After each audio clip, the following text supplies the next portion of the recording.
Ana Martinez.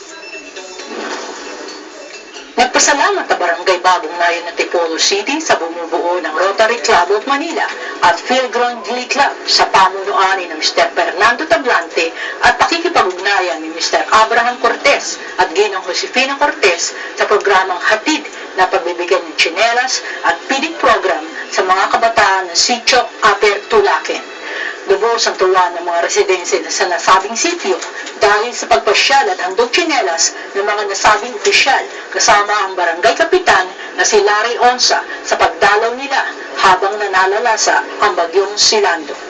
Naghain din sila sa mga kabataan ng SOPAS na isang programa pa rin ng Barangay Bagong Nayon laban sa malnutrisyon.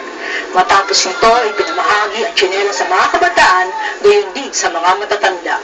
Mula sa Antipolo City, kasama sina Bong Insyong at Bernard Gamba. Edna Martinez, and we're 1 with 25. Yan ang mga balitang tinutukan ng ating mga Agala correspondent mula sa iba't ibang sulok ng Pilipinas. Mula Lunasang Gambia, sa ganap na alas 11:30 ng umaga. Ako po si Madeline Villar, ang yung naging tagapaghatid balita, and I am 1 with 25. Susunod na Agala Balita, kasama si former Congressman Angelo Palmones. Magandang tanghali po sa inyo lahat.